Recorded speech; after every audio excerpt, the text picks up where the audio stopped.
ಶಿವಮೊಗ್ಗ ನಗರದ ಗೋಪಿ ಸರ್ಕಲ್ ಬಳಿ ಇರುವ ಪ್ರಧಾನ ಅಂಚೆ ಕಚೇರಿಯ ಪಬ್ಲಿಕ್ ರಿಲೇಷನ್ ಇನ್ಸ್ಪೆಕ್ಟರ್ ಮತ್ತು ಅಖಿಲ ಭಾರತ ಕಾರ್ಯಾಧ್ಯಕ್ಷರಾದಂತಹ ಬಿಜೆ ಸುಂದರೇಶ್ ಅವರ ಮನೆಗೆ ಸತ್ಯನಾರಾಯಣ ಪೂಜೆಗೆ ಕರೆದಿರುವುದು ವಿಶೇಷ.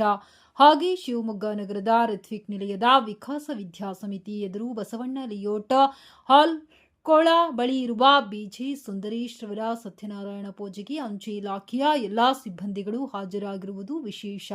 ಅಲ್ಲದೆ ಅಂಚೆ ಇಲಾಖೆಯ ಅಂಚೆ ಅಧೀಕ್ಷಕರಾದ ಕುಮಾರಸ್ವಾಮಿಯವರು ಸತ್ಯನಾರಾಯಣ ಪೂಜೆಗೆ ಹಾಜರಾಗಿರುವುದು ವಿಶೇಷ. ಅಲ್ಲದೆ ಅಂಚೆ ಇಲಾಖೆಯ ಅಂಚೆ ಸಹಾಯಕರಾದ ಶ್ರೀಮತಿ ಶರಿತಾರವರು, ಅಂಚೆ ಇಲಾಖೆಯ ಸಿಬ್ಬಂದಿಗಳಾದಂಥ ಸಂತೋಷ್ ಕುಮಾರ್, ಸುರೇಶ್, ಕರಿಬಸವ, ಶ್ವೇತಾ ಹಾಜರಿದ್ದರು. ಹಾಗೂ ಅಂಚೆ ಇಲಾಖೆಯ ನೌಕರರಾದಂಥ ಭಾರತೀಯ ಅಂಚೆ ನೌಕರರ ಸಂಘದ ಜಿಲ್ಲಾ ಉಪಾಧ್ಯಕ್ಷರಾದಂಥ ಹೇಮಂತ್ ರಾಜ್ ಎಸ್ಜೆ ರವರು ಉಪಸ್ಥಿತಿಯಲ್ಲಿ ಭಾಗವಹಿಸಿ ಸತ್ಯನಾರಾಯಣ ಪೂಜೆಗೆ ಹಾಜರಾಗಿ ಆರೋಗ್ಯ, ಆಯುಸ್ಸು, ಅಭಿವೃದ್ಧಿ ಸಕಲ ಕಾರ್ಯಗಳು, ಕೆಲಸಗಳು ಯಾವುದೇ ವಿಘ್ನಗಳಿಲ್ಲದಂತೆ ಅವರ ಬೇಡಿಕೆಗಳು ನೆರವೇರಲಿ ಎಂಬುದೇ ಹೇಮಂತ್ ರಾಜ್ರವರ ಶುಭಾಶಯದ ಆಶಯವನ್ನು ಹಾರೈಸಿದರು. ಅಲ್ಲದೆ ರಾಜ್ಯ ಪ್ರಧಾನ ಕಾರ್ಯದರ್ಶಿ ಕೆಆರ್ ನಾಗರಾಜ್ ರವರು ಹಾಜರಿದ್ದರು. ಬಿಜೆ ಸುಂದರೇಶ್ ರವರ ಮನೆಯಲ್ಲಿ ಸತ್ಯನಾರಾಯಣ ಪೂಜೆಗೆ ವೈಯಕ್ತಿಕವಾಗಿ ಅಂಚೆ ಇಲಾಖೆಯ ನೌಕರರು ಭಾಗವಹಿಸಿದ್ದು ವಿಶೇಷ.